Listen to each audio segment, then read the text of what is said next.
um menino chamado Sujinho.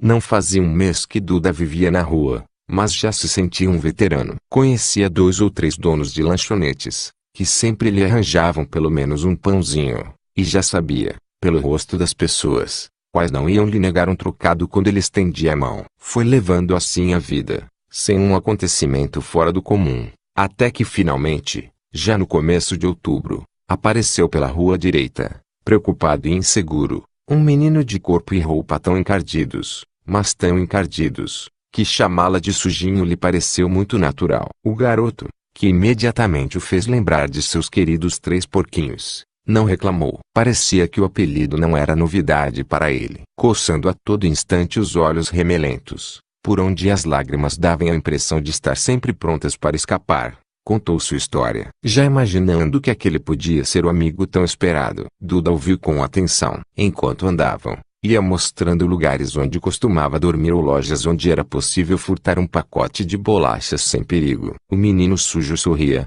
mas continuava falando. Parecia querer livrar-se logo de suas memórias. Até os 10 anos, minha vida foi legal, sabe, cara? Minha casa é grande, com um quintalzão bom pra brincar, e eu tinha tudo o que queria. Você precisava ver só os brinquedos que meu pai me dava. Minha mãe também. Os 2 meninos estavam andando pela Praça Ramos de Azevedo, um pouco afastada da Praça da Sé. O relógio do Mapim, uma das maiores lojas da cidade, marcava 2h20 e mulheres empacotadíssimas se atropelavam diante das vitrines, onde tentadores brinquedos anunciavam o Dia da Criança. Quando o Sujinho viu todo aquele movimento, suspirou. Ah, que delícia aquele tempo! No Dia da Criança, meu pai e minha mãe enchiam a gente de presentes. A gente, é eu e meu irmãozinho. A gente ganhava tanta coisa que parecia Natal. O que é? Você ficou triste? Não é nada não. Eu só estava pensando. Eu nunca tive essas coisas. Meu melhor brinquedo foi um ônibus de plástico,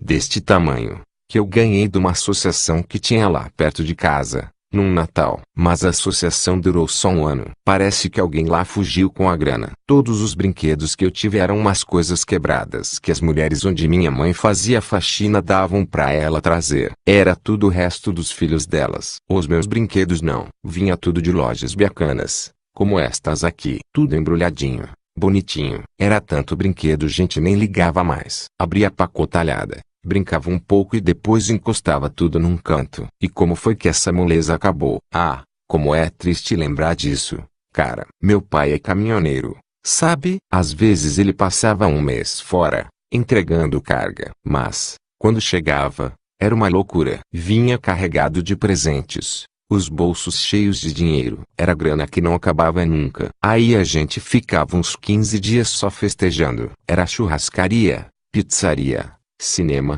parque de diversões, circo. Mas, de repente, meu pai começou a demorar mais nas viagens. Levava 2, 3 meses para voltar. Minha mãe perguntava se ele tinha perdido o endereço de casa e ele dizia que tinha arranjado mais alguns fretes no caminho. E mostrava o dinheiro que tinha trazido. Mas a gente não festejava mais com aquele gosto, não. Por quê? Estava tudo diferente. Minha mãe andava triste, chorava toda hora quando meu pai não estava, e começou a ficar esquisita, sabe? Olhava para mim e para o meu irmão e parecia que não estava vendo ninguém. Para ver se ela se tocava, meu irmão toda hora fingia que estava doente. E eu comecei a não tomar banho, para ver se ela me dava bronca. Eu queria qualquer coisa dela, até apanhar ia ser bom, mas ela nem ligava para mim. Que barra, hein? Quando meu pai voltava de viagem, ficava nervoso com ela e gritava que daquele jeito ela não ia poder continuar tomando conta de mim e do meu irmão. Ela dizia que ia mudar, mas era só ele viajar de novo e ela pirava outra vez. Procurava um médico, tomava um monte de remédios, mas não adiantava nada. Quem cuidava de mim e do meu irmão era a Chalete, a empregada. Puxa, foi assim uns 2 anos. Meu pai demorava cada vez mais para voltar e ela só ali, andando que nem boba pela casa. Aí os vizinhos começaram a dizer que meu pai tinha outra mulher. E logo estavam dizendo que minha mãe também tinha outro homem. De vez em quando aparecia lá em casa um cara que é dono de uma loja de móveis no bairro. Chegava de noite, ia ficando, e quando a gente ia dormir ele ainda estava lá na sala, falando. Minha mãe só ouvia, com jeito de quem não estava nem aí. Eu só sei que ela já nem ligava se a gente ia ou não ia pra escola. Ficava dormindo até meio-dia, 1 hora. Uma noite eu acordei com febre. Chamei, mas ela não veio. Fui então lá pro quarto dela e levei um susto. Ela não estava. Tinha saído. Não sei pra onde. Nossa, ela estava louca. Então, acho que sim. Um dia meu pai chegou. Fazia um tempão que ele não dava as caras. Trouxe um montão de presentes. Deu dinheiro para minha mãe. Jantou em casa. Mas disse que não ia dormir lá. Precisava ir embora. Aí minha mãe começou a chorar. E os dois brigaram. Ele falou que a culpada de tudo era ela. Ela falou que era ele. Discutiram quem ia ficar comigo e com o meu irmão. E nós dois lá, ouvindo aquela gritaria, sem saber pra quem torcer. Então meu pai saiu, batendo a porta com raiva. Só apareceu de novo uns 3 meses depois, e os dois brigaram outra vez. A coisa foi ficando assim. Eu quase não pintava mais lá na escola. Meu irmão também não. A gente perdeu a vontade de tudo e só ficava pela rua, que nem dois vagabundos. Banho eu não tomava mesmo, de jeito nenhum. Acabei gostando de não tomar. Eu estou vendo. Foi por isso que eu te chamei de sujinho. Meu nome é Ladislau, mas o meu apelido é esse mesmo. Você acertou. Também me chamam de Cascão e Lixão. Que diferença, hein? De Ladislau pra sujinho. E quando foi que você resolveu se mandar? De repente o cara lá, o que visitava minha mãe, começou a invocar comigo e com o meu irmão. Todo dia ameaçava bater em nós. Foi aí que comecei a pensar em dar no pé. Até que decidi. Esta madrugada eu acordei com dor de barriga. Chamei minha mãe umas 10 vezes e ela nada. Resolvi então ir pro quarto dela, já achando que ela não estava lá. Como naquela noite que eu falei pra você. Eu não devia ter ido lá. Por quê? O que foi que aconteceu? Sujinho parou de falar. Nos olhos remelentos, as lágrimas estavam de novo prontas para sair. Ele ficou assim algum tempo. Depois,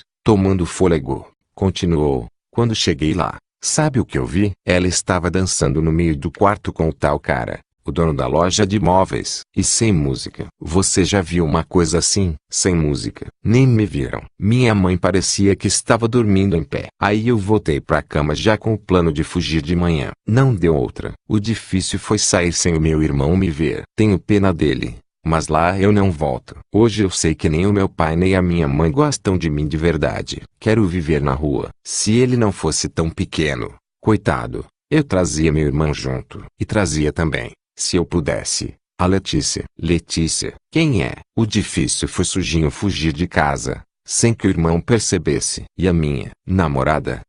Mais ou menos. Um dia a gente se beijou. A Letícia gosta de mim. Ela eu sei que vai sentir a minha falta. Quando acabou de contar a sua história, Sujinho respirou fundo. Tinha conseguido dizer todas aquelas coisas sem chorar. As lágrimas haviam estado sempre ali, de prontidão. Mas ele tinha vencido. Aquilo era prova de que podia viver sem problemas na rua. Se precisava ser forte, ia ser. Para não ficar mais pensando no passado, perguntou: faz tempo que você está morando por aqui? Umas 2 semanas só. Mas já conheço tudo. Você vai ver. Fome você não vai passar. Uma esmolinha, às vezes uma roubadinha.